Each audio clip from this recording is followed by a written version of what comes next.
नमस्ते विद्यार्थी मित्रांनो, आज आपण ॲस्ट्रोफिजिक्स या विषयाचा थोडा अभ्यास करणार आहोत. ॲस्ट्रोफिजिक्स म्हणजे काय आहे? Astrophysics is a branch of astronomy that deals with physics of the universe including physical properties like density, temperature, chemical composition of stars, galaxies and the interstellar medium.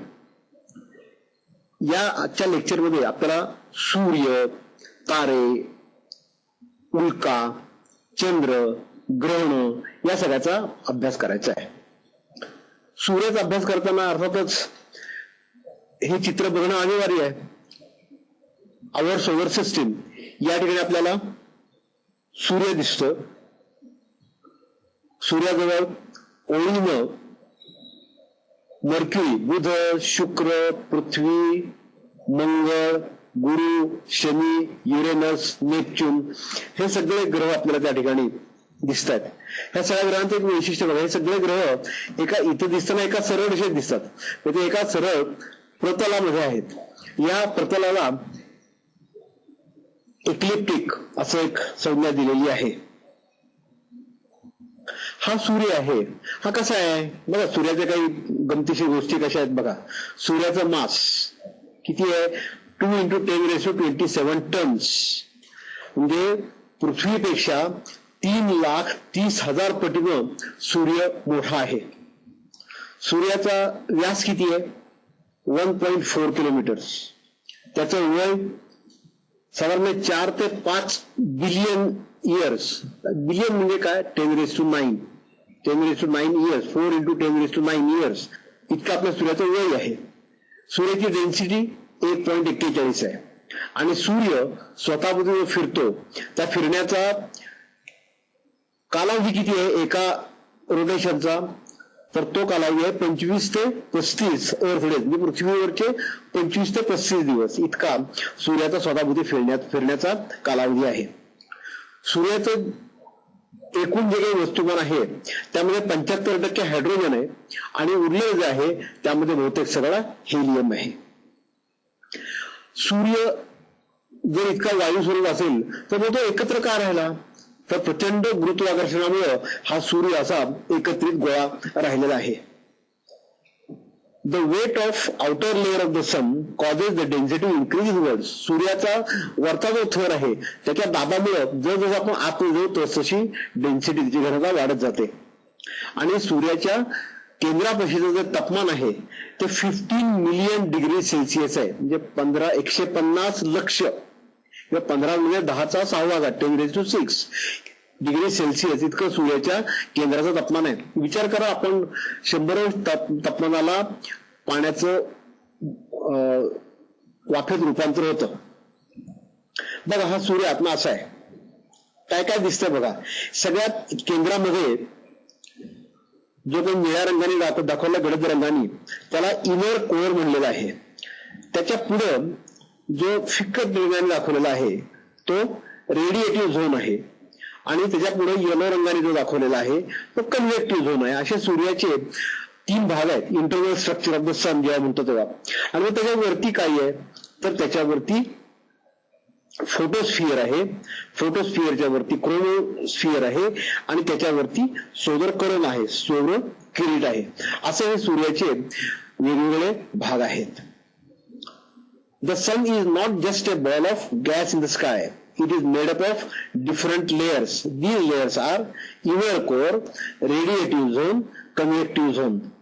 And above these 3 inner layers are the photosphere, the chromosphere and the solar corona. आता आपल्याला ह्या सगळ्याची माहिती घ्यायची आहे. The surface of the sun is called as photosphere and it is made up of thick gases. It looks yellowish in color and is marked with dark spots called as sunspots. आता हे sunspots म्हणजे काय याची आपण माहिती नंतर घेऊ, पण थोडक्यात सांगायचं म्हणजे sunspots are not there always but occur on and off. The temperature of photosphere is about 6000 degrees Kelvin. The photosphere is covered by 2 layers of sun's atmosphere called chromosphere and the corona. They are both almost invisible because of the brightness of the photosphere. The corona can only be seen properly with special telescope or when there is a total solar eclipse. The chromosphere is made up of hot gases, mainly hydrogen. Within these gases, the storms can occur. The corona is outermost layer of the sun and stretches toward the planets as far as Mercury with diminishing intensity. आता हा जो corona जो आहे तो असा flame सारखा भाग आहे, त्याची लांब लांब जो तशी इंटेन्सिटी कमी होते. तो ह्या सगळ्या ग्रहांच्या दिशेनेच आहे बरं, या दिशेनं आहे, ग्रहांच्या दिशेनं, आणि जवळजवळ मर्क्युरी पर्यंत तो इतक्या लांब दिसू शकतो. Under the photosphere is the interior made up of 3 hot layers. या फोटोस्फिअरच्या आतमध्ये सूर्याचे जे 3 लेयर्स आहेत ते 3 लेयर्स आहेत. कुठले कुठले मग मी सांगितल्याप्रमाणे कोरोना, रेडिएटिव्ह झोन आणि convective zone. The core is the hottest. The temperature of the core is estimated around 15,000 Kelvin, 15 lakh Kelvin इतकं टेम्परेचर आहे. The sun's energy is made in the core of the sun. अशी ही energy कशी तयार केली जाते? The nuclear fusion reactions continuously take place where 2 atoms come together and they combine to form a heavier atom. उदाहरणार्थ 2 deuterium nuclei fuse together to form a nucleus of helium and in the process a large amount of energy is generated. हे असं त्याचं equation आहे. एक ड्यूटेरियमचा item अधिक एक ड्यूटेरियमचा item त्याचा बरोबर हेलियमचा आयसोटोप अधिक न्यूट्रॉन अधिक 3.27 मिलियन इलेक्ट्रॉन व्होल्ट इतकी एनर्जी. म्हणजे बघा, नुसतं 2 ड्यूटेरियम न्यूक्लियर फ्यूज झाले की 3.27 मिलियन इलेक्ट्रॉन व्होल्ट्स इतकी एनर्जी बाहेर फेकली जाते. तर इतके कोट्यावधी त्या ठिकाणी आयन्स असणार, त्याच्यासारखं फ्युजन होत राहणार, किती एनर्जी दिली जाईल. आणि मग तिथं सूर्याच्या सरफेसवर हे सहज शक्य का आहे? त्याचं कारण असं आहे, fusion takes place easily in a high density and high temperature environments. आणि हे सगळं सूर्याच्या सरफेसवर, सूर्याच्या केंद्रामध्ये असल्यामुळं सूर्याच्या केंद्रामध्ये अशा प्रकारची फ्युजन रिॲक्शन होत असते. In the next layer up, the radiative zone, heat created in the core moves outward through the gases. Temperature of the radiative zone is about 10,000 Kelvin. In the convective zone, energy is transported by convection. Convection therefore allows the photosphere to be heated up by the interior so that we can see light from the sun. The temperature of convective zone is about 8,000 Kelvin. आता sunspots हे एक सुंदर चित्र sunspots आहे. डावीकडे जे चित्र आहे त्या ठिकाणी सूर्याची तबकडी आहे, त्या सूर्याच्या तबकडीवर छोटे छोटे छोटे छोटे सनस्पॉट दिसत आहेत. आणि उजवीकडे काय आहे? उजवीकडच्या काही संबंध सूर्याची तबकडी नाही बरं का. हा एक टेलिस्कोपचा भाग आहे, छोटासा गोल दिसतोय, आणि त्याच्यामध्ये एक त्यातला कुठला तरी सनस्पॉट हा हाय रेझोल्युशन टेलिस्कोप म्हणून त्या ठिकाणी बघितला गेलेला आहे. तो कसा दिसतो त्याचं हे चित्र आहे. असे सनस्पॉट्स असतात. Dark spots on the sun's surface can be observed from Earth by using a simple pinhole camera. साध्या पिनहोल कॅमेऱ्याने आपल्याला ते बघता येतात. The sunspots which appear dark are actually bright. कसं म्हणलं मी बघा, हे जे सनस्पॉट्स आहेत हे डार्क दिसत असं म्हणलं आणि नंतर असं म्हणतो की दे आर ऍक्च्युअली ब्राईट. पण मग ते आपल्याला डार्क का दिसतात? They appear dark because the surrounding temperature is very much brighter than the sunspots. These dark spots, some as large as 50,000 kilometers in diameter, move across the sun's surface, contracting and expanding as they move. The sunspots are visible with naked eyes, but it is advisable not to view them with naked eyes. Sunspots often come in groups. They develop and persist for a period between few hours to few months. Sunspots are magnetic regions on the sun's surface with magnetic field strengths thousands of times stronger than the Earth's magnetic field. पृथ्वीच्या magnetic फील्डचे किती प्रचंड असं magnetic field त्या ठिकाणी सनस्पॉटशी associated असतं. आता solar flare हा एक आणखीन वेगळा फिनॉमिनन आहे. लक्षात ठेवा, फ्लेअर म्हणजे इंटेन्स बर्स्ट. अर्थात सोलर फ्लेअर म्हणजे सूर्याच्या पृष्ठभागावर कुठेतरी महाभयानक स्फोट होत असले पाहिजेत. Solar flare is a violent explosion in the sun's atmosphere, releasing energy up to about 10 raised to 25 joules. Solar flares can take place in solar corona and chromosphere, heating gases to tens of millions of kelvins and accelerating electrons, protons and heavier ions to near the speed of light. म्हणजे या ठिकाणी खूप मोठ्या प्रमाणावर energy निर्माण होते आणि त्यामुळे हे इलेक्ट्रॉन्स, प्रोटॉन्स किंवा हेवी आयन्स हे खूप मोठ्या प्रमाणावर ऍक्सेलरेट होतात. कुठल्या वेलॉसिटीला? जवळजवळ सूर्याची velocity. They produce continuous spectrum of electromagnetic radiations. अशा रीतीने जोरात फास्ट मूव्ह होणारे जे आयन्स आहेत, प्रोटॉन्स आहेत, इलेक्ट्रॉन्स आहेत, त्यामुळं continuous spectrum of electromagnetic radiation आपल्याला मिळतो. कुठपासून कुठपर्यंत? From long wavelength radio waves to shortest wavelength gamma rays. Most of these solar flares occur in active regions around sunspots. हे सनस्पॉट्सच्या भोवतीचा जो काही रिजन आहे त्याला म्हणतात ऍक्टिव्ह रिजन, आणि त्या ऍक्टिव्ह रिजन मध्ये हे सोलर फ्लेअर्स ही आपल्याला दिसतात. Intense magnetic fields emerge from the sun surface into corona. X-rays and UV radiations emitted by solar flares can affect Earth's ionosphere, disrupt long-range radio communication. पृथ्वीपासून वर या ठिकाणी जी काही एक्सरे आणि UV रेडिएशन्स येतात त्याच्यामुळं आपल्या पृथ्वीवरच्या आयोनोस्फिअरला डिस्टर्ब होतो, आणि आयोनोस्फिअरला डिस्टर्ब झाल्यामुळं आपलं long range communication, radio communication जे आहे ह्या कम्युनिकेशनवर त्याचा परिणाम होतो. कारण काय? तर लॉंग रेंज कम्युनिकेशन मध्ये या रेडिओ वेव्हज आहेत, त्या रेडिओ वेव्हज आयोनोस्फिअरवर अजून तिथून परावर्तीतून पृथ्वीकडे येतात. आता हे आयोनोस्फिअर्स जर ह्या एक्सरेजमुळे आणि UV रेडिएशनवर डिस्टर्ब झाले तर कम्युनिकेशन डिस्टर्ब होणारच आहे. आता आपल्याला कॉन्स्टिलेशन म्हणजे काय बघायचंय. कॉन्स्टिलेशन म्हणजे तारका समूह.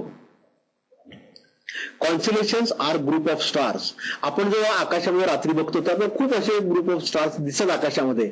मग आपण म्हणतो की हे सप्तर्षी आहेत, हा ययातीचा समूह आहे, किंवा हा विशाखा नक्षत्राचा समूह आहे, किंवा हे वृश्चिक रास आहे, हे मूळ नक्षत्र आहे, असं आपण म्हणतो. तर या सगळ्याला म्हणायचं कॉन्स्टिलेशन्स. तर constellations are group of stars. At night we observe many such group of stars. The various group of stars are identified by labelling them. अशी आपण त्यांना नावं दिलेली आहेत. This is done by identifying the stars. हे उदाहरणार्थ आकाशामध्ये अशा प्रकारचा एक तारका समूह तुम्हाला दिसतो. हा आपण बऱ्याच वेळा बघतो आणि आपल्या सगळ्यांना परिचित आहे, म्हणून हा या ठिकाणी मुद्दाम दाखवलेला आहे. काय आहे या ठिकाणी? इथं तसं जर तुम्ही बघितलं, या ठिकाणी आकाशामध्ये दिसणारा जो तारका समूह आहे हा आपल्या सर्वांच्या परिचयाचा आहे. काय दिसते या ठिकाणी? इथं 1, 2, 3, 4 हे जे 4 ब्राईट तारे आहेत, याच्यामध्ये असे आडवे 3 तारे आहेत. या सगळ्याला आपण म्हणतो मृग नक्षत्र. आपण असं म्हणतो, कल्पना केलेली आहे जणू काही या ठिकाणी इथं हा एक मृग आहे आणि त्याच्या पोटामध्ये व्याधाने मारला बाण या ठिकाणी गेलेला आहे. या सगळ्याला आपण म्हणतो मृग नक्षत्र. अर्थात या चित्रामध्ये व्याध दिसत नाही. तेव्हा अशा रीतीनं आपण आकाशामध्ये जे तारे दिसतात या ताऱ्यांना एक विशिष्ट आकार आहे आणि त्याशी आपण काहीतरी एखादी गोष्ट जोडलेली आहे. असं करून आपण हे सगळे आकाशातले तारका समूह हे ओळखायचा प्रयत्न करतो. आता हा जो काही व्याधाचा मृग नक्षत्र आहे आणि व्याधाचा तारा आहे, हे सगळं आपण कशा प्रकारे असं म्हणलंय तर असं हे त्याचं खरं म्हणजे फॉर्मॅट आहे. इथं पुन्हा हे 4 तारे आहेत, मध्ये 3 तारे दिसतात. इथं तो आता जो मृग नक्षत्र आणि तो व्याधाचा तारा या ठिकाणी आपल्याला दिसतो. असं आपण त्याचं हे फॉर्मॅटिंग केलेलं आहे. अशा प्रकारची जी रचना आहे असं म्हणलंय. यामुळे आपल्याला सगळे तारे जे आहेत हे सगळे तारे या ठिकाणी ओळखता येतात. आता हा व्याधाचा तारा आपण असं म्हणतो की या व्याधाने बाण मारला, तो बाण त्या मृगाच्या पोटामध्ये घुसला. तो व्याध जो आहे हा व्याध कसा आहे? हा व्याध हा पृथ्वीवर वरून दिसणारा सूर्यानंतरचा सर्वात तेजस्वी तारा आहे. प्रत्यक्षात काय आहे की हा व्याधाचा तारा हा जोड तारा आहे. जोड तारा म्हणजे काय? 2 तारे एकमेकाभोवती फिरतात. तर मुद्दाम मी तुम्हाला दाखवायला हे पुढचं चित्र आणलेलं आहे की हा व्याधाचा तारा हा बायनरी तारा आहे. म्हणजे काय आहे? जुळा तारा आहे, जोड तारा आहे म्हणजे काय आहे असं आहे. या ठिकाणी हा सिरियस बी आणि सिरियस ए, याला इंग्रजीमध्ये सिरियस नाव आहे. तर हा जुळे दोन तारे सिरियस ए, सिरियस बी. तर सिरियस ए तारा हा या आतल्या कक्षेमध्ये फिरतो, सिरियस बी तारा हा या बाहेरच्या कक्षेमध्ये फिरतो. आणि या दोन्हीमधलं अंतर जे आहे हे अंतर कॉन्स्टंट राहतं, कायम राहतं. त्यामुळे आपल्याला काय वाटतं, जणू काही हे दोन तारे एकमेकाभोवती फिरतात. असे जेव्हा रचना असते तेव्हा त्याला आपण बायनरी स्टार्स किंवा जुळे तारे असं म्हणतो.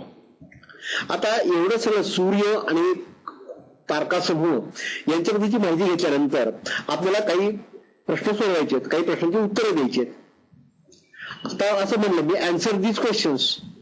Which are the inner layers of the sun? What is the temperature of sun's core? How the tremendous energy is develop in this sun's core? Explain the term solar flare and sunspots. What are the constellations? अगदी सोपे सोपे प्रश्न आहेत. आपण जे आतापर्यंत अभ्यास केला त्याच्यावर असे ते अवलंबून आहेत. आता पुढच्या भागामध्ये बघणार आहोत तो म्हणजे कॉमेट्स. कॉमेट्सला मराठीत काय म्हणतात? धूमकेतू. इथे मी दोन धूमकेतूची चित्र तुम्हाला दाखवतो, आणखी एक दाखवणार आहे. पण ह्या चित्रामध्ये काय काय दिसतंय बघा. डावीकडचा जो धूमकेतू आहे खूप ब्राईट दिसतो आणि त्याची पाठीमागे धुसर पांढरी एक अशी शेपूट लांब लचक अशी पसरलेली दिसते. पण तेवढंच नाहीये, तर त्या पांढऱ्या शेपटीच्या डावीकडे सुद्धा एक निळसर रंगाची फिक्कट अशी शेपटी आपल्याला दिसते. अशा दोन शेपट्या असतात बरं का या धूमकेतूला. दुसऱ्या चित्रात बघा, दुसऱ्या चित्रात तर त्या ठिकाणी ते एका त्या धूमकेतूच्या दोन शेपट्या क्लिअरली या ठिकाणी तयार झालेल्या आपल्याला दिसतात. आता याच्यावरून तुम्हाला जर कल्पना येत नसेल तर अजून एक धूमकेतू पहा. या ठिकाणी बघा, या चित्रामध्ये तर दोन शेपट्या अगदी स्पष्ट दिसतात.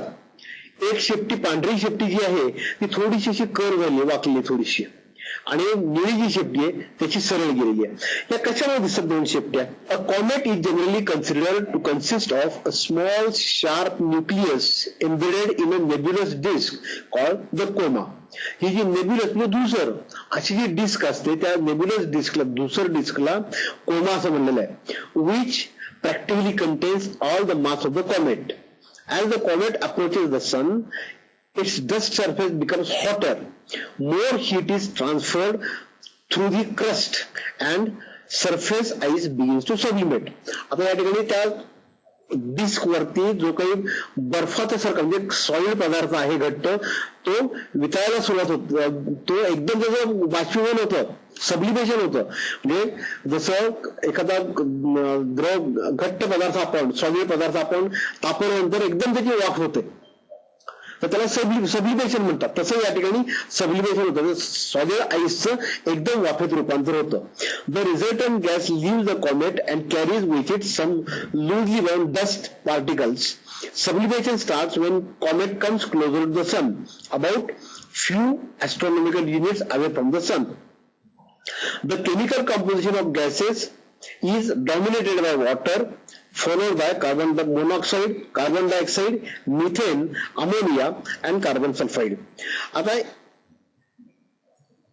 हे सब्लिमेशन जेव्हा होतं त्यावेळी त्याच्यामध्ये जे वेगवेगळे केमिकल कंपोजिशन जे आहे ते काय आहे त्याच्यामध्ये, तर त्या गॅसेसमध्ये पाण्याची वाफ आहे, कार्बन मोनॉक्साईड आहे, कार्बन डायऑक्साईड आहे, मिथेन आहे, अमोनिया आहे आणि कार्बन डायसल्फाईड आहे.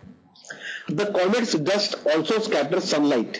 When the comet is at a distance less than 1 astronomical unit. Astronomical unit म्हणजे काय, तर एक ॲस्ट्रॉनॉमिकल युनिट बरोबर 150 मिलियन किलोमीटर म्हणजेच सूर्याचं पृथ्वीपासूनचं अंतर. The nucleus gets surrounded by a spherical envelope of gas and dust called coma, which may be up to about 62,000 miles across. The coma gases travels outward, dragging the dust particles away from the nucleus. आता हा जो comma आहे, हा comma हा साधारण 62,000 kilometres इतका diameter असतो. विचार करा, पृथ्वीची रेडियस किती आहे, 64,000 किलोमीटर्स आहे. म्हणजे पृथ्वीच्या निम्म्यापेक्षा थोडासा लहान, एवढा मोठा तो असतो. आणि ह्या कोंब्यापासून येणारे जे गॅसेस आहेत, ते गॅसेस बाहेरच्या बाजूला फेकले जातात. On nearing the sun, a comet may develop two tails. The solar wind of high-speed protons and electrons sweeps ions inside the comet in a direction away from the sun. म्हणजे या सूर्याच्या solar wind जो आहे, या solar wind मधले protons आणि electrons हे काय करतात, तर कॉमेट मधले जे आयन्स आहेत हे बाहेरच्या बाजूनी ढकलतात, producing a straight plasma tail. त्यामुळे अशी एक सरळ अशी आयन्सची अशी एक टेल तयार होते, प्लाझ्माची टेल तयार होते. This tail appear because of the abundance of cobalt. त्याच्यामध्ये कोबाल्टचे आयन्स असतात, त्यामुळं त्या जी टेल जी आहे ती टेल निळी दिसते, कारण त्याच्यामध्ये कोबाल्टचं अबंडन्स आहे आणि कोबाल्टमुळे ब्लू रेडिएशन इमिट केली जातात. A second tail consisting of minute dust particles about a micrometer in size may appear. This dust tail has a greater curvature than the plasma tail and is usually shorter. The more curvature is because of the fact that dust particles trail behind the comet, giving curved appearance to the tail.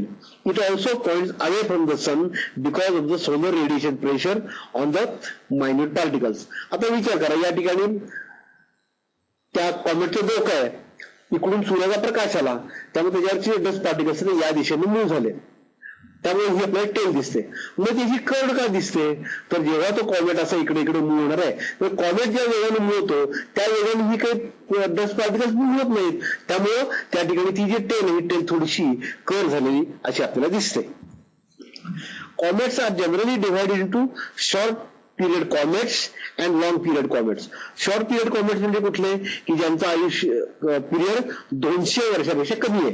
Period म्हणजे काय, कॉमेटला एक सूर्याभोवती प्रदक्षिणा करायला लागणारा कालावधी. आणि दुसरं म्हणजे ज्या कॉमेटचा पिरियड हा 200 वर्षापेक्षा जास्त आहे.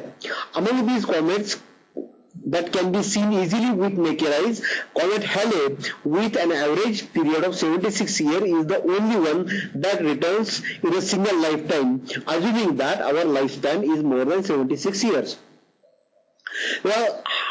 हे जे सगळे 200 वर्षापेक्षा कमी पिरियड असलेले कॉमेट्स आहेत, या सगळ्या कॉमेट्स मध्ये डोळ्यांनी व्यवस्थित दिसणारा असा कॉमेट म्हणजे हॅलेज कॉमेट. आता हा हॅलेज कॉमेट आहे, हा हॅलेज कॉमेट त्याचं पिरियड 76 वर्ष आहे. यापूर्वी हा हॅलेज कॉमेट आपल्याला 1910 साली आणि त्यानंतर 76 वर्षांनी म्हणजे 1986 साली दिसलेला होता. आता यानंतर अर्थातच जर आपलं आयुष्य 76 वर्षांनी जास्त असेल तर तो आपल्याला पुन्हा दिसू शकेल. In 1992 comet Shoemaker-Levy 9 broke apart into 21 large fragments as it ventured into the strong gravitational field of planet Jupiter. 1992 मध्ये एक छान चमत्कार घडला की त्यावेळी हा कॉमेट शूमेकर-लेव्ही 9 हा कॉमेट हा गुरुच्या गुरुत्वाकर्षणामुळे गुरुच्या कक्षेमध्ये शिरला. आणि नुसता शिरला नाही तर त्यामुळे काय झालं की त्या गुरुत्वाकर्षण कक्षेत शिरल्यामुळे त्याचे 21 असे छोटे छोटे छोटे तुकडे झाले. आणि पुढे काय झालं, during a week long bombardment in July 1994 the fragments crashed into Jupiter's dense atmosphere at a speed of about 210,000 kilometres per hour. मग पुढे काय झालं की नुसतं एवढं थांबलं नाही तर 1994 साली एक खूप मोठा आवाज करून, खूप मोठा स्फोटासारखा आवाज करून हे जे तुकडे आहेत हे तुकडे त्या गुरुच्या पृष्ठभागावर आदळले. आपल्या पृथ्वीवरून सुद्धा लोकांना दुर्बिणीने बघितल्यानंतर हे सगळा प्रकाश दिसू शकला. हे तुकडे गुरुच्या जमिनीवर आदळताना त्यांची गती किती होती तर 210,000 kilometre per hour. Upon impact, the tremendous kinetic energy of the comet was converted into heat through massive explosion. आता हे आपण कॉमेट बघितले. आता कॉमेट बघितल्यानंतर मेटिओर्स बघायचे. मेटिओर्स म्हणजे काय तर मेटिओर्स म्हणजे फॉलिंग स्टार आपण त्याला म्हणतो. फॉलिंग स्टार असं आपण त्याला नाव दिलेलं आहे. पडणारे तारा किंवा त्याला आपण मराठीमध्ये उल्का असं देखील नाव दिलेलं आहे. एक लक्षात ठेवायचंय, उल्का जेव्हा पडतात ह्या खरं म्हणजे आकाशामध्ये इतस्ततः फिरणारे हे घन पदार्थ असतात ते पृथ्वीच्या ऍटमॉस्फिअर मध्ये शिरतात. हे इतस्ततः आकाशामध्ये शिरणारे जे दगड सारखे तुकडे आहेत हे कुठले येतात, तर या धूमकेतूच्या शेपटीमधून राहिलेले असे ते तुकडे आहेत आणि हे आता पृथ्वीच्या वातावरणामध्ये शिरले, काही कारणामुळे शिरतात ते, अशा वातावरणामध्ये गुरुत्वाकर्षणामुळे शिरतात आणि असे शिरल्यानंतर ते पृथ्वीच्या वातावरणामध्ये शिरताना ते खूप मोठ्या प्रकाशाचा शलाका अशी आपल्याला दिसते. ही प्रकाशाची शलाका जी दिसते ती एक सरळ लाईन आहे आणि ती सरळ लाईन आपण नुसत्या लाईन दिसू शकते. हे चित्र बघा, या ठिकाणी इथं डावीकडच्या बाजूला खाली आपल्याला एक ही शलाका अशी दिसते, एक त्याला आपण म्हणतो तारा पडला. असा हा ताराचा तारा क्वचित पडताना दिसतो. काही काही वेळा खूप आकाशामध्ये तासाला 20-20, 25-25 तारे पडताना दिसतात. असे हे तारे पडतात, फॉलिंग स्टार्स, त्यांना आपण म्हणतो मेटिअर्स. आता मेटिअर ज्याला आपण म्हणतो हे खरं म्हणजे तारे नव्हे. मी मगाशी सांगितलं पृथ्वीच्या गुरुत्वाकर्षण कक्षेमुळे आकाशामध्ये दगडधोंडे येतात, हे दगडधोंडे म्हणजे तारे नव्हेत, पण ते खूप ब्राईट आहे म्हणून त्याला आपण तारा असं म्हणलेलं आहे. A meteor shower is the result from an interaction between planet and a comet. म्हणजे कॉमेटच्या म्हणजे धूमकेतूच्या शेपटीमध्ये असलेले जे दगडधोंडे आहेत, हे दगडधोंडे पृथ्वीच्या संपर्कात जेव्हा येतात तेव्हा आपल्याला meteor shower दिसते. When a comet approaches sun, part of its ice and other volatile substances evaporate and a certain amount of debris is shed. Debris म्हणजे हे दगडधोंडे आकाशामध्ये टाकले जातात. As the debris streams of comet, it forms the comet's visible tail. These solid pieces of debris are a form of meteoroid. आकाशामध्ये हे जे काही दगडधोंडे फिरत असतात ना, यांचं एक वेगळं नाव आहे, त्याला आपण meteoroids असं म्हणलेलं आहे. The meteoroids spread out along the entire orbit of the comet to form a meteoroid stream. Meteors enter our atmosphere on a regular basis. At certain times, the rate of observable meteors is very high. These periods are called as meteor showers. या period ते meteor showers असं नाव आहे का, म्हणजे meteor जोरात पडतात त्याला पाऊस पडतो, त्याला असं म्हणून तो meteor पाऊस नव्हे. meteor shower म्हणजे at certain times the rate of observable meteors is very high. These periods are called as meteor showers.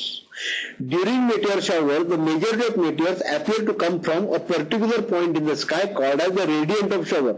म्हणजे कुठून येतात त्याला त्याचं रेडियंट म्हणायचं. उदाहरणार्थ ऑक्टोबर महिन्यामध्ये मघा या नक्षत्रामधून आपल्याला उल्कापात होताना दिसतो. म्हणजे आपण असं म्हणतो की ते मघा नक्षत्र जे आहे ते त्या शॉवरचं रेडियंट आहे, त्याचं मूळ आहे. The meteor shower is commonly named after the constellation in which radiation is found and occurs annually during a well-defined time period. म्हणजे म्हणलं ऑक्टोबर महिन्यामध्ये मघा नक्षत्र उल्कापात होत असतो. Meteors are streaks of light usually lasting for a few seconds, which you'll occasionally see in the night sky. They are sometimes called as shooting stars or falling stars, though they are not the stars.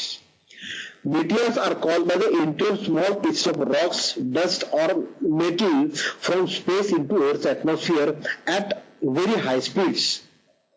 These particles are called as meteoroids when they are floating around the space. They travel at very high speeds when they enter into the Earth's atmosphere. The incredible pressure meteoroids experience when they collide with Earth's atmosphere shatters them, transferring energy to atmosphere and molecules in the atmosphere, which then release the energy by glowing. This glow produces bright trail of light in the sky and we observe meteors.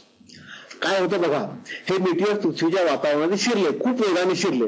ते वेगाने शिरल्यानंतर पृथ्वीच्या ऍटमॉस्फिअरचं pressure त्यांच्यावर येतं आणि हे pressure जेव्हा येतं त्यावेळी हे मेटिअर्स स्वतःची एनर्जी ह्या हवेच्या मध्ये जे काही अणू आणि रेणू आहेत त्यांना देतात आणि मग ते अणू आणि रेणू जे आहेत हे अणू आणि रेणू हे प्रकाश बाहेर देतात, ते ग्लो होतात.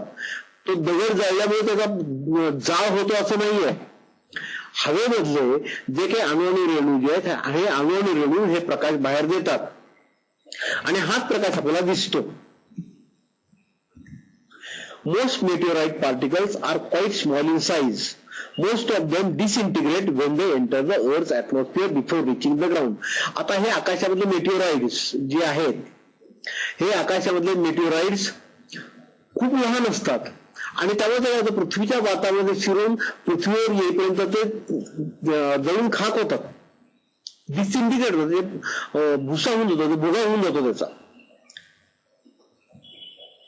Very rarely a large meteorite actually survives to strike the ground. पण क्वचित प्रसंगी असंही घडतं की एखादा मेटेराइड हा जेव्हा पृथ्वीच्या ऍटमॉस्फिअर मधून येतो तेव्हा तो संपूर्णपणे त्याचं राख होऊन न जाता तो त्या ठिकाणी पृथ्वीवर पडतो.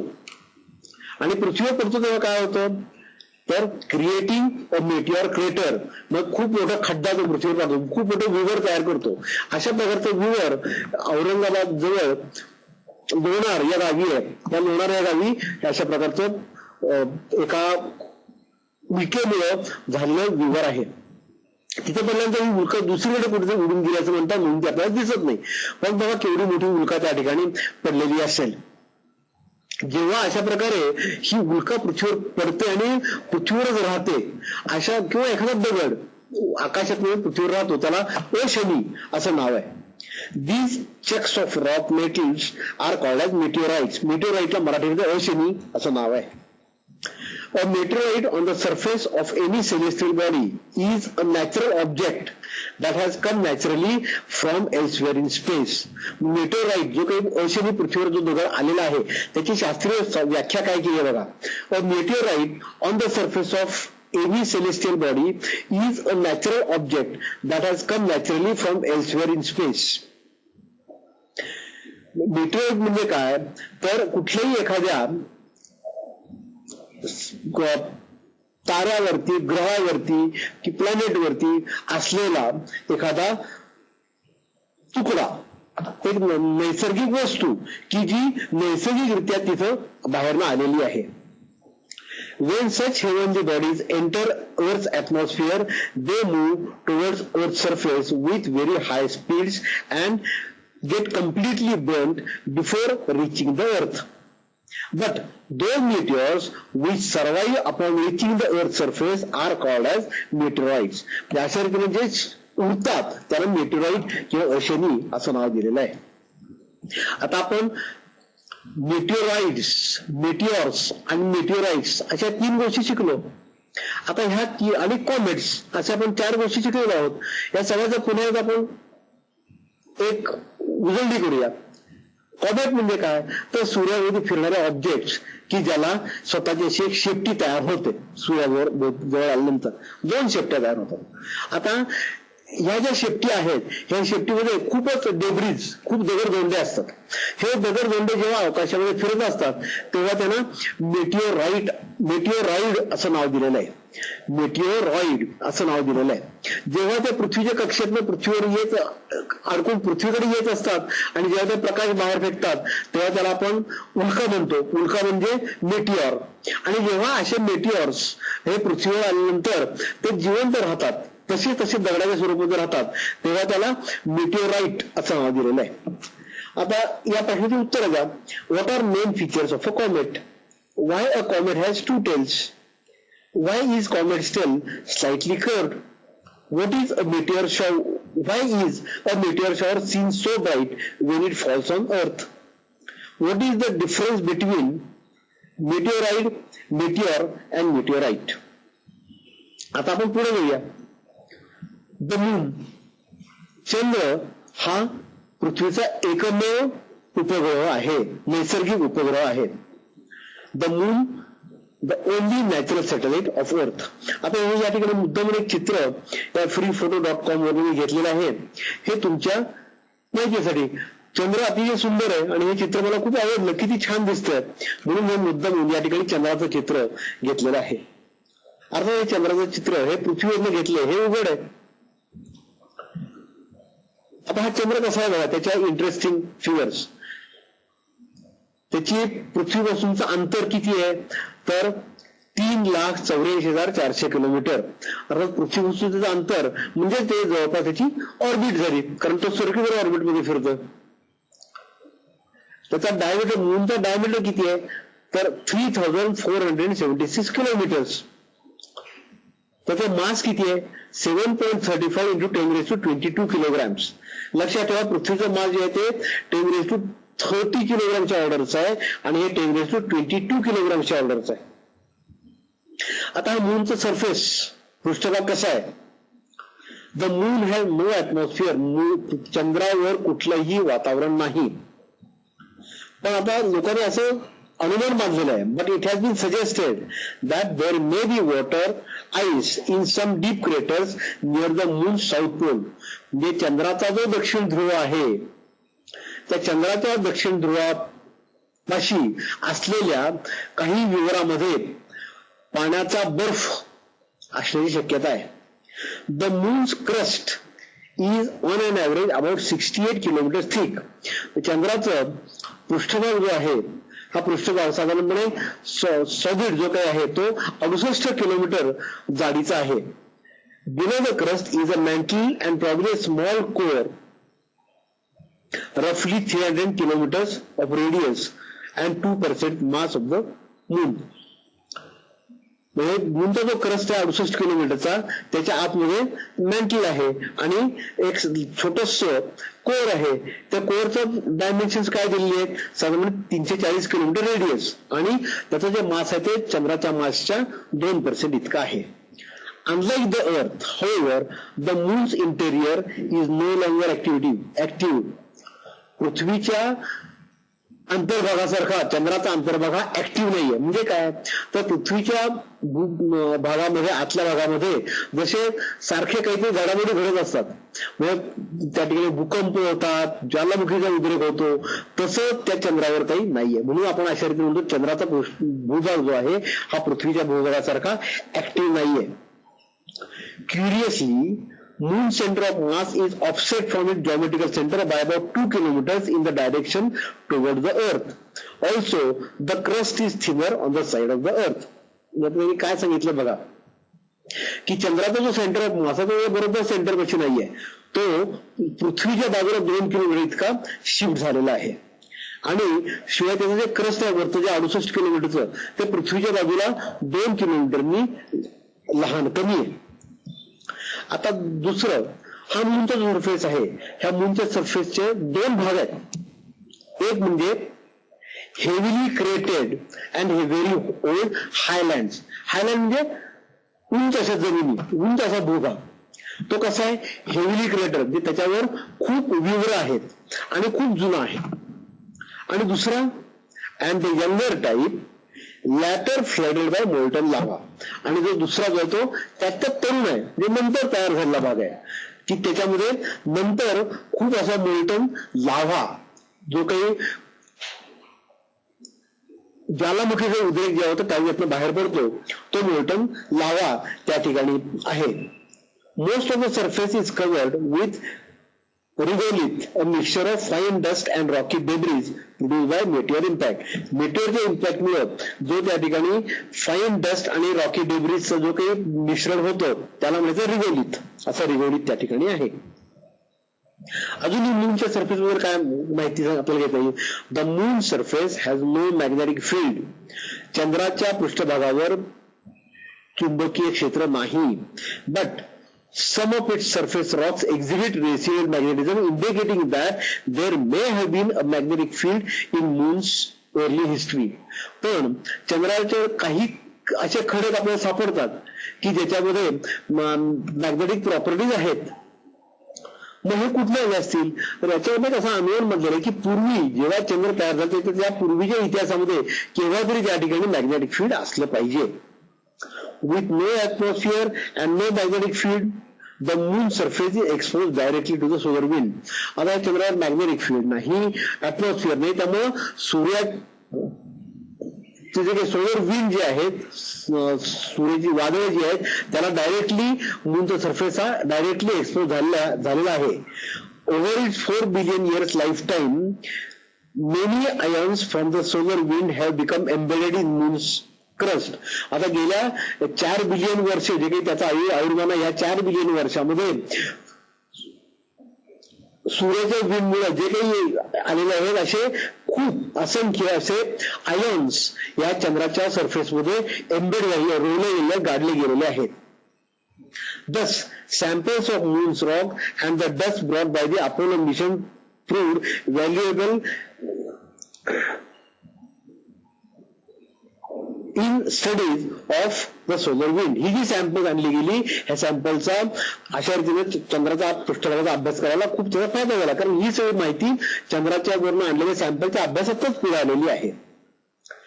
The total of 382 kilogram of rock samples were brought to the earth by Apollo and Luna programs. Apollo आणि लुना प्रोग्राम जे होतं यातनं पृथ्वीवर एकूण 382 किलोग्राम इतकं रॉक सॅम्पल आणलेले आहेत. These provide most of our detail knowledge of the moon. या सगळ्यातनं आपल्याला चंद्राची खूपशी माहिती मिळालेली आहे. Even today scientist steel study these precious samples. अजून सुद्धा हे शास्त्रज्ञ अशा प्रकारचे हे किमती मौल्यवान अशा प्रकारचे सॅम्पल्स आहेत त्याचा अभ्यास करत असतात. Studies of these rocks are important to understand the history of the universe. Prior to the study of the Apollo samples, there was no consensus about the origin of the moon. There were three principal theories. चंद्राचा उगम कसा झाला याबद्दल पूर्वी शास्त्रज्ञांमध्ये एकमत नव्हतं. पूर्वी कुठल्या कुठल्या थिअरीज होत्या त्या थिअरीज आपण बघूया, पण त्याच्यात लक्षात ठेवा. पण चंद्रावरनं आणलेल्या ह्या 382 किलोग्राम सॅम्पलचा अभ्यास केल्यानंतर शास्त्रज्ञांना आता चंद्राचा उगम कसा झाला हे कळलेलं आहे. तर पूर्वी त्याच्यापूर्वी कुठल्या 3 थिअरीज प्रचलित होत्या. तर एक म्हणजे को ॲक्रिएशन. को ॲक्रिएशन म्हणजे एकाच वेळी जन्म झाला. म्हणजे this theory asserted that moon and the earth were form at the same time from the solar nebula. हा सोलर नेब्युला जो आहे सूर्याचा दुसर भाग जो आहे या दुसर भागातूनच एकाच वेळी पृथ्वी आणि चंद्राचा जन्म झाला. दुसरी थिअरी म्हणजे काय, फिशन थिअरी. म्हणजे काय तर चंद्र हा पृथ्वीचाच पासूनच वेगळा झालेला एक तुकडा आहे, ही फिशन थिअरी. आणि कॅप्चर थिअरी म्हणजे काय आहे, कॅप्चर थिअरी म्हणजे हा चंद्र जो कुठेतरी तयार झाला आणि योगायोगानं पृथ्वीच्या गुरुत्वाकर्षण कक्षेत आला आणि पृथ्वीवरती फिरत राहिला. This theory suggested that moon form elsewhere and was subsequently captured by the earth due to the earth's gravity. पण या 3 ज्या थिअरीज आहेत त्या 3 थिअरी काही बरोबर वाटत नाही. But the new and detailed information from the moon's rock led to a theory, namely the impact theory. It says that Earth collided with a very large object and the moon formed from the ejected material. म्हणजे ती theory काय सांगत आता की जी आता accept केलेली आहे शास्त्रज्ञांनी ती म्हणजे पृथ्वी दुसऱ्या एका कुठल्या तरी मोठ्या हेवनची बॉडीची कोलाईड झाली आणि त्या कोलिजन मधनं एक जो काही तुकडा बाजूला आला तो म्हणजे चंद्र. आणि ही थिअरी आता लोकांनी ऍक्सेप्ट केलेली आहे. चंद्राच्या फेजेस, चंद्राच्या कला आपल्याला माहिती आहे. चंद्राची कला अमावस्येला चंद्र अजिबात दिसत नाही, पौर्णिमेला पूर्ण चंद्र दिसतो, अष्टमीला अर्धाच चंद्र दिसतो आणि प्रतिपदेची किंवा द्वितीयेची कोर दिसते. ह्या सगळ्या चंद्राच्या कला आहेत. चंद्राच्या कलालाच त्याला आपण चंद्राचे फेजेस होतो मून म्हणतो. The moon has been known since prehistoric times. It is the second biggest object in the sky. मगाशी मी व्यात तारा म्हणताना म्हणलं तर second biggest star in the sky, आणि आता चंद्राच्या बाबतीत काय म्हणतो, it is the second biggest object in the sky. As the moon orbits around the earth once per month, the angle between the earth, the moon and the sun changes, and we see this as the cycle of the moon. The time between successive new moons is 29.5 days. This is called as the orbital period. However, because of the Earth's motion around the sun, a complete moon cycle appears to earthbound observer to take up a couple of days longer. 29.530588 days to be exact. This number is called as lunation and is related to the sun. या बघा चंद्राच्या कला. आता या चित्रामध्ये काय दिसते, डावीकडे आपण बाण दाखवलेले आहेत, डावीकडनं उजवीकडे येणारे हे बाण सूर्याकडनं पृथ्वीकडे प्रकाश येतो हे दर्शवतात. म्हणजे सूर्य कुणीकडे आहे तर अगदी डावीकडे आहे. हा प्रकाश चंद्रावर पडतोय, मध्ये निळ्या रंगाची आणि काळ्या रंगाची पृथ्वी दाखवली आहे, निळ्या रंगाची दिवसाची पृथ्वी दाखवली आहे आणि काळ्या रंगाची रात्रीची पृथ्वी दाखवली आहे. आता या ठिकाणी खूपशा 7 चंद्राची चित्र दाखवली आहेत. खरं म्हणजे चंद्र एकच आहे पण त्याच्या 7 वेगवेगळ्या पोझिशन्स आहेत. आता पृथ्वी आणि सूर्य याच्या बरोबर मध्ये जेव्हा चंद्र येतो त्यावेळी बघा काय झालं की चंद्राचा सूर्याकडचा भाग प्रकाशित झाला, त्याला एक म्हणलं बरं का. तो चंद्राचा सूर्याकडचा भाग प्रकाशित झाला आणि पृथ्वीकडचा भाग अंधारात राहिला. त्यामुळे पृथ्वीवरून चंद्र दिसतच नाही. काळा झाला म्हणजे दिसत नाही, याला आपण म्हणतो अमावस्या. किंवा त्याच्या बरोबर विरुद्ध बाजूला म्हणजे सूर्य, पृथ्वी आणि चंद्र हे एका सरळ रेषेत आहेत, पण चंद्र आता पृथ्वीच्या दुसऱ्या बाजूला आलेला आहे. त्यावेळी काय झालं की चंद्रामुळं, सूर्यामुळे चंद्राचा जो पृष्ठभाग प्रकाशमान झालेला आहे तो प्रकाशमान झालेला भाग पृथ्वीच्या गुरुब रात्रीच्या वेळी दिसतोय. यालाच आपण पौर्णिमेचा चंद्र म्हणतो. ह्याला 5 नंबर असं नाव दिलेलं आहे. तसंच 2 नंबर बघा, 3 नंबर बघा, 4 नंबर बघा, 6, 7, 8 हे सगळे नंबर बघा. आणि हा सूर्य कसा दिसतो पृथ्वीवरनं हे आपल्याला त्या ठिकाणी दाखवलेलं आहे. आता या फेजेस ऑफ मून कशामुळे होतात तर उघड आहे की पृथ्वी भोवती चंद्र फिरतो, यामुळं या फेजेस दिसतात. The revolution of moon around earth makes the moon appear as if it is changing its shape. From the earth we see the moons growing from a thin crescent to a full disk and then shrinking back to a thin crescent before vanishing. The changing shape of the bright part of the moon observed from earth is called as phase of the moon. The phase of the moon are caused by the relative position of the earth, sun and the moon. आता tides, भरती ओटी याबद्दल आपल्याला माहिती घ्यायची आहे. या भरती ओटीचा आणि चंद्राच्या कलाचा खूप जवळचा संबंध आहे.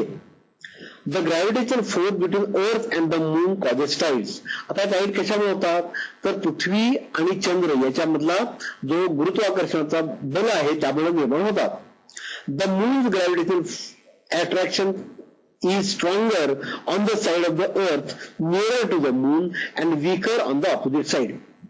म्हणजे काय म्हणलंय की चंद्र पृथ्वीच्या ज्या बाजूला आहे त्या बाजूला चंद्राचं गुरुत्वाकर्षण जास्त आणि त्याच्या विरुद्ध बाजूला पृथ्वीवर चंद्राचं गुरुत्वाकर्षण कमी. Since the oceans are not perfectly rigid, the water is stretched toward the moon.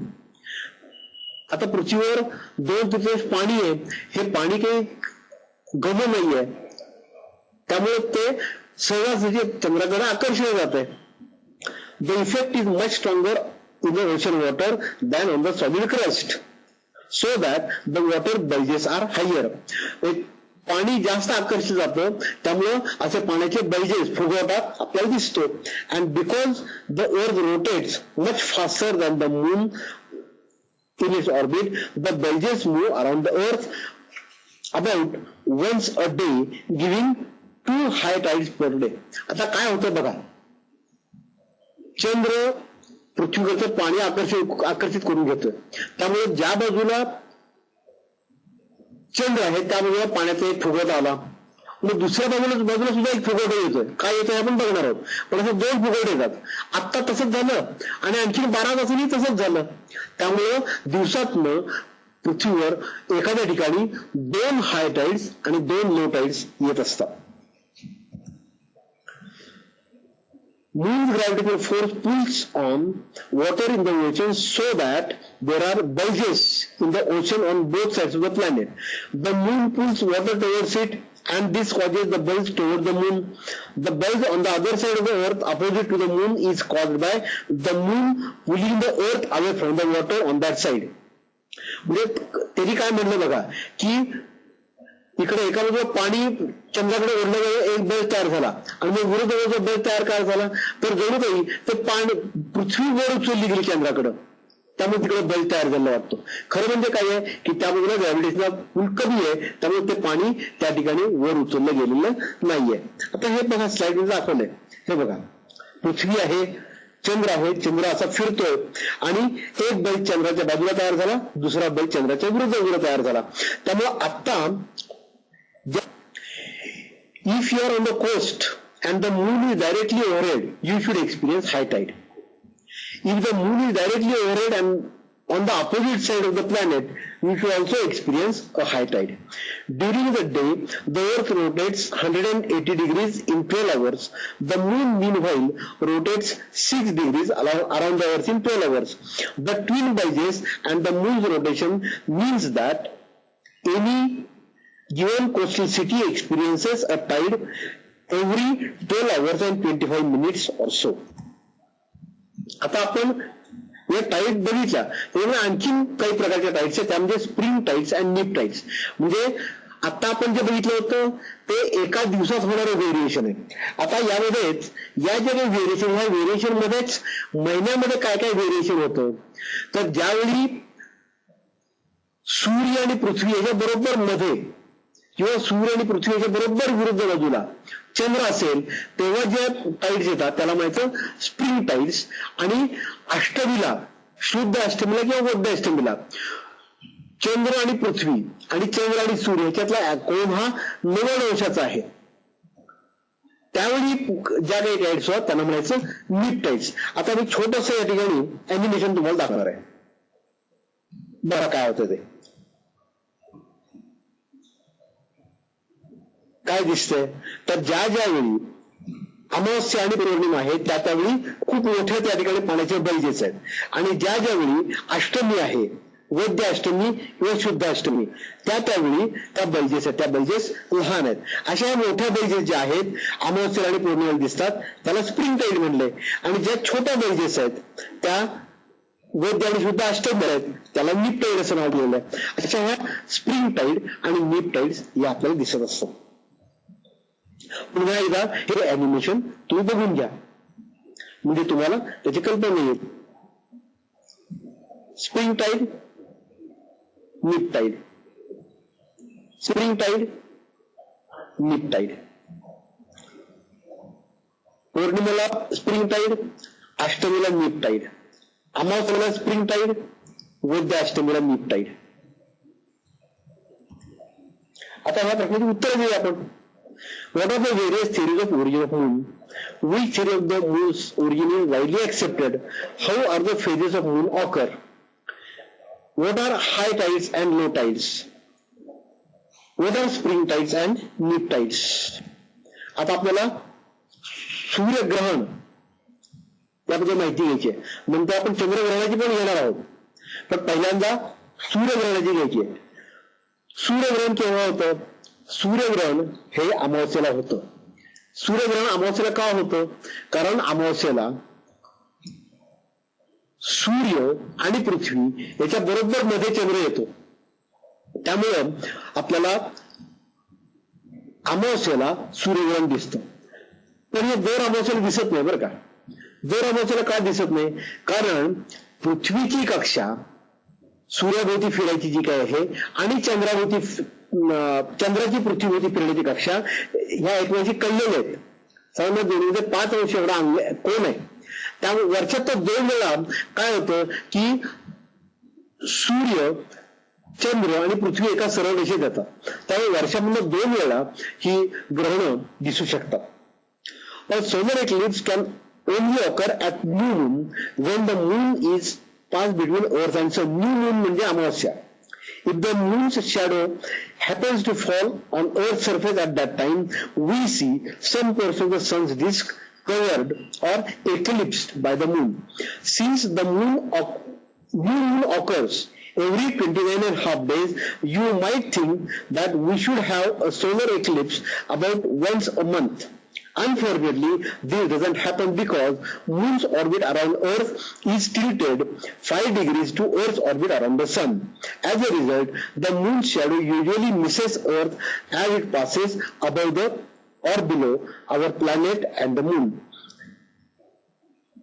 At the new moon, at least twice a year, the geometry lines up just right so that some part of the moon's shadow falls on Earth's surface and an eclipse of the sun is seen from that region.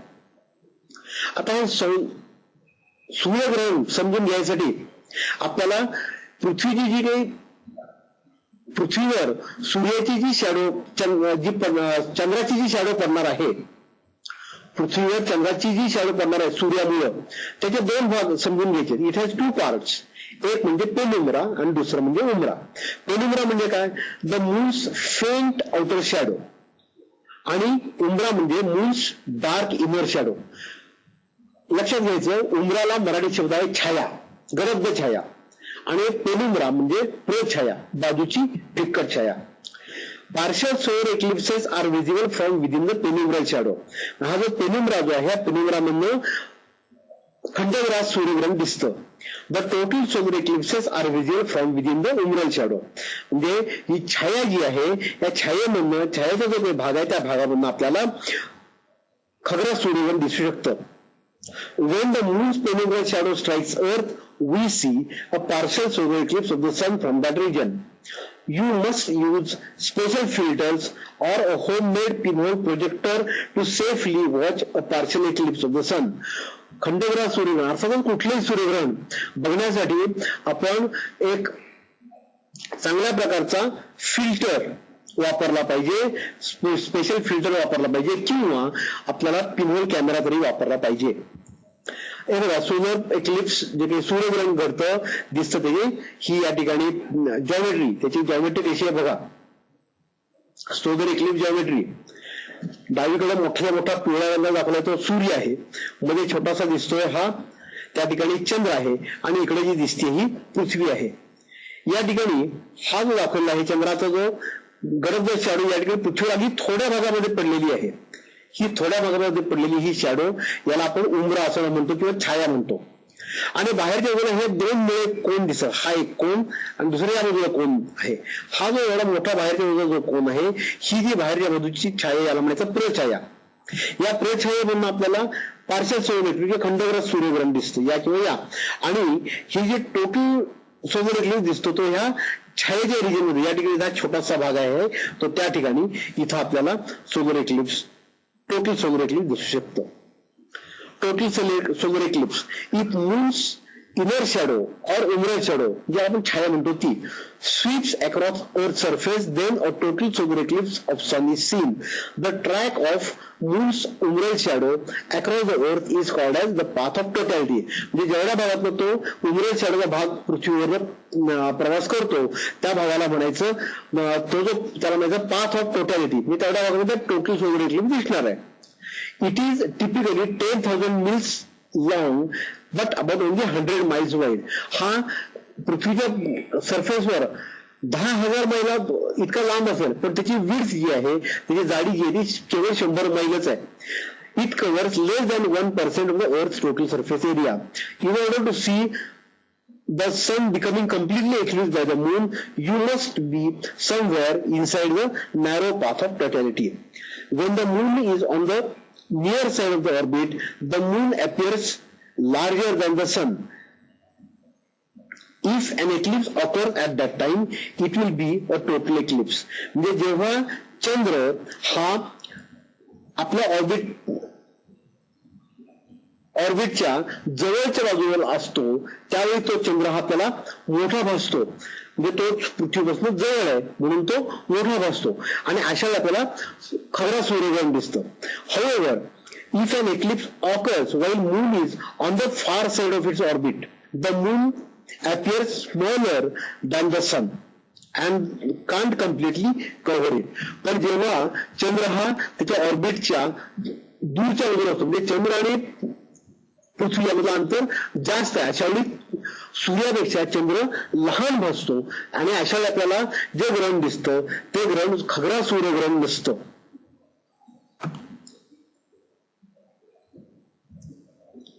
आता हे खग्रास सूर्यग्रहणाची स्थिती बघा. या ठिकाणी इथं हा उंबरा आहे, हा पेनुंबरा आहे, छाया आहे आणि प्रछाया आहे, आणि हा जो मार्ग दाखवलेला आहे हा पाथ ऑफ टोटॅलिटी दाखवलेला आहे, की ज्या ठिकाणी उमरल शॅडो ज्या ठिकाणी पडलेली आहे या रिजन मध्ये आपल्याला खग्रास सूर्यग्रहण दिसणार आहे, आणि इतरत्र पेनुंबरा रिजन मध्ये आपल्याला खंडग्रास सूर्यग्रहण दिसणार आहे. आता बघा, मी सांगितल्याप्रमाणे की हा उंबरा आहे, हा पेनुंबरा आहे. मग या ठिकाणी इथं छाया कशी पडली बघा. सूर्याची छाया या ठिकाणी इथं क्रॉस झाली बघा ही, आणि या ठिकाणी इथं पृथ्वीवर ही जी पडली ही त्याची प्रतिछाया पडली. छाया प्रतिछाया त्याची विरुद्ध, आणि इथं पेनुंबरा प्रछाया. तर या ठिकाणी ही जी प्रतिछाया पडलेली, ही प्रतिछाया पडली त्या रिजन मध्ये आपल्याला या चंद्रामुळं सूर्याची जी डिस्क आहे ती कम्प्लिटली झाकलेली दिसत नाही, तर बाजूने ती रिकामी दिसते. तर या ठिकाणी अशा ठिकाणी जे काही ग्रहण दिसतं आपल्याला त्याला म्हणायचं कंकणाकृती सूर्यग्रहण किंवा अँग्युलर सोलर इक्लिप्स. आणि मग हा जो पाथ आहे की ज्या पाथमध्ये पृथ्वीवर ही प्रतिछाया पडलेली आहे किंवा अंटुम्रा पडलेला आहे, या अंटुम्राच्या रिजनमध्ये आपल्याला अँग्युलर सोलर इक्लिप्स दिसतो. तेव्हा हा जो पाथ आहे, हा पाथ म्हणजे पाथ ऑफ अंटुम्रा असं त्या ठिकाणी म्हटलेलं आहे. Consider the case when Antumbra shadow reaches Earth, म्हणजे प्रतिछाया पृथ्वीवर पडते. The track of Antumbra is called as the path of annularity. If you are within this path, you will see an eclipse where a ring of bright sunlight is surrounds the moon and at the maximum phase. The annular eclipses are also dangerous to look directly with the naked eye. Annularity can last as long as 10 to 12 minutes. Since the annular phase is so bright, the sun's gorgeous corona remains hidden from the view. But annular eclipses are still quite interesting to watch. अशा रीतीने ही कंकणाकृती सूर्यग्रहणे जेव्हा दिसतात त्यावेळी आपल्याला solar corona हा अजिबात दिसत नाही, कारण तो अँग्युलर पार्ट जो आहे तो खूप तेजस्वी आहे. त्यामुळे त्याच्यात पुढून करोना फिका पडतो आणि तो आपल्याला दिसू शकत नाही. पण हे कंकण सुद्धा दिसायला फार सुंदर आहे. आता अजून एक प्रकारचं ग्रहण आहे बरं का, त्याला म्हणलं हायब्रिड एक्लिप्स.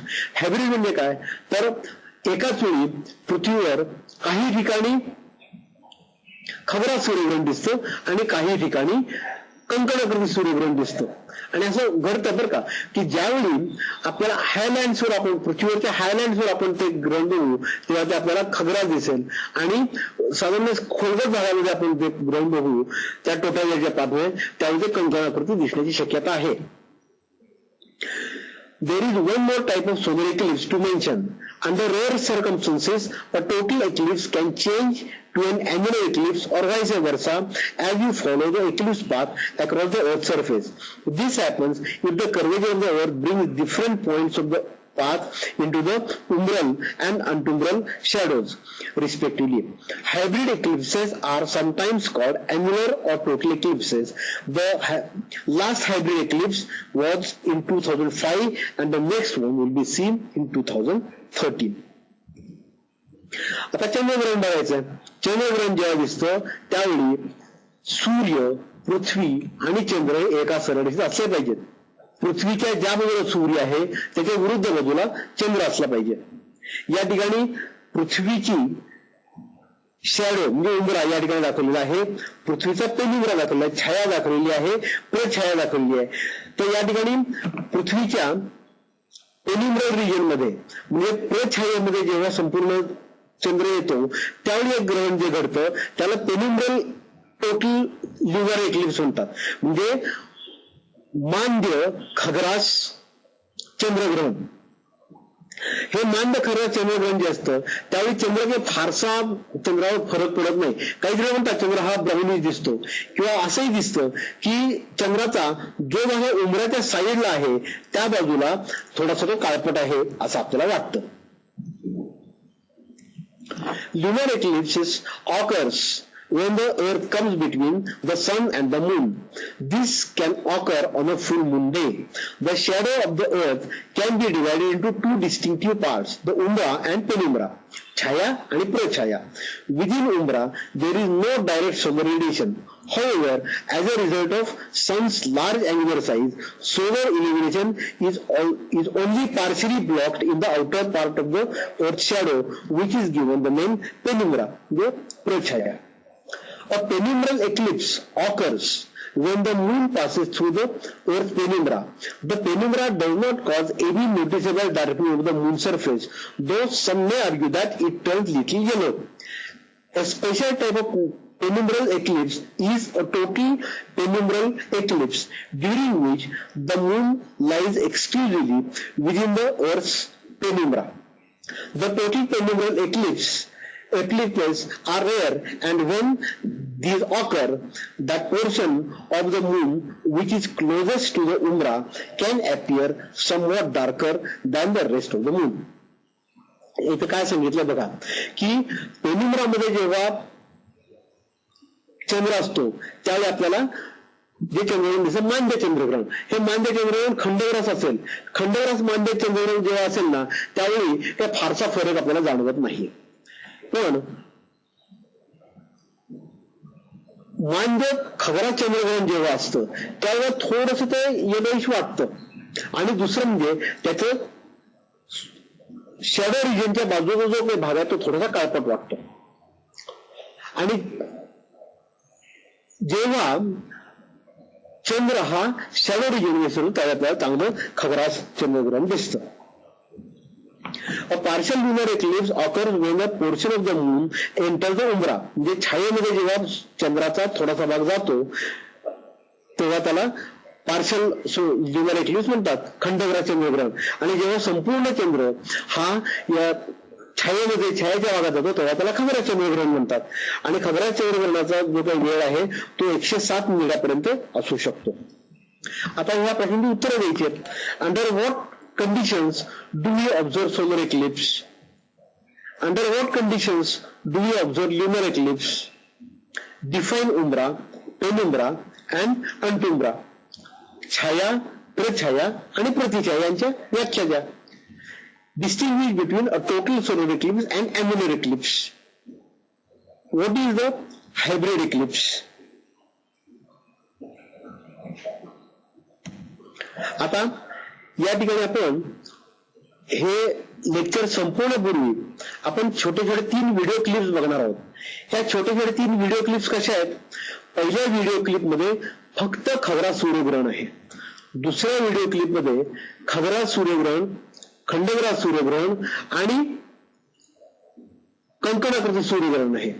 आणि तिसऱ्यामध्ये खगरास चंद्रग्रहणाचं अॅनिमेशन आहे. आता हे सगळं बघताना मग तुम्हाला प्रश्न पडेल की दुसऱ्या व्हिडिओ क्लिपमध्ये जर खगरास सूर्यग्रहण पहिली क्लिप का दाखवली आहे, तर लक्षात घ्या की पहिल्या क्लिपमध्ये आपल्याला डायमंड रिंग आणि बेलीज बीड्स हे जे काही खगरास सूर्यग्रहणात दिसणाऱ्या गोष्टी त्या आपल्याला क्लिअरली जाणवतील, तशा त्या दुसऱ्या क्लिपमधल्या खगरास सूर्यग्रहणामध्ये जाणवणार नाहीत. पहा आता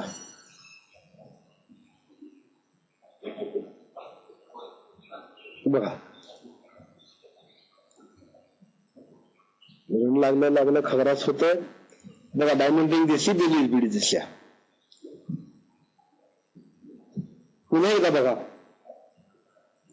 पुन्हा एकदा बघा, डायमंड रिंग दिसते का? एकदम इकडे डावीकडे ब्राईट प्रकाश आहे आणि उजवीकडे नुसती रिंग आहे बघा.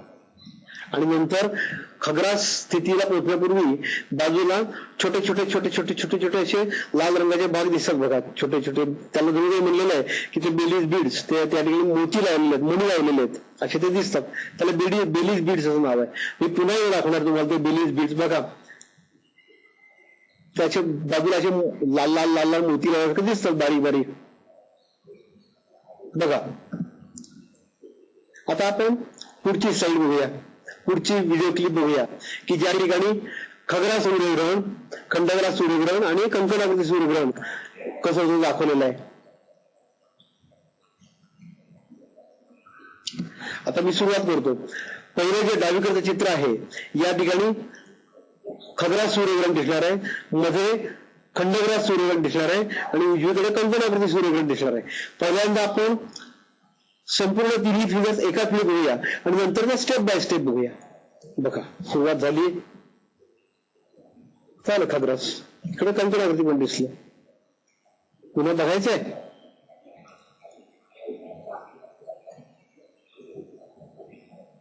स्टार्ट.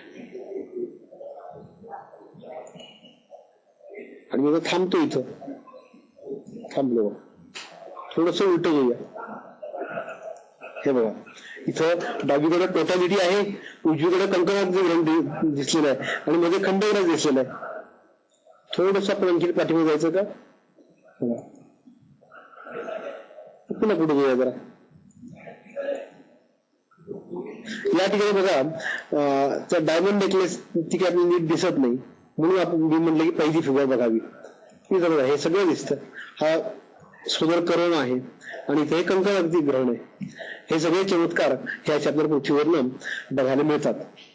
आता तिसरी जी व्हिडिओ क्लिप आहे, तिसऱ्या व्हिडिओ क्लिपमध्ये आपण चंद्रग्रहणाचं अॅनिमेशन बघणार आहोत बरं का. ते प्रत्यक्ष नाहीये, ते अॅनिमेशन आहे. चंद्र हा पृथ्वीच्या शेजारी शिरतोय आणि डावीकडेच आपल्याला त्या ठिकाणी एका चित्रात दुसऱ्या चित्रामध्ये त्या चंद्र ग्रहण कसं लागलंय ते दिसतंय. आता ही सुरुवात करतो. बघा काय आहे ते. इथं पृथ्वी आहे, चंद्र आहे, या ठिकाणी इकडं ही पृथ्वीची शॅडो पडली, ही सगळी छाया आहे, उंबरा आहे, आणि इथं हा चंद्राचा पृथ्वीवरून दिसणारा सरफेस आहे. त्या पृथ्वीवर दिसणारा चंद्राचा सरफेस आहे. आता हे आपण सुरू केलं की या चंद्र हळूहळू पृथ्वी छायात जायला लागेल आणि मग ग्रहण जसं लागतं तसं इथे या चंद्राचा भाग झाकला जाईल. बघा तुम्ही कसं होतं ते.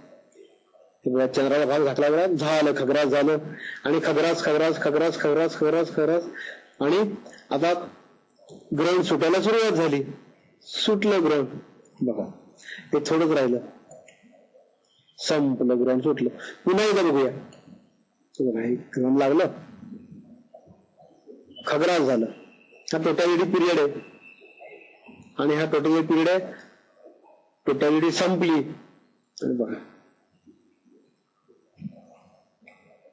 संपलं ग्रहण. थँक्यू.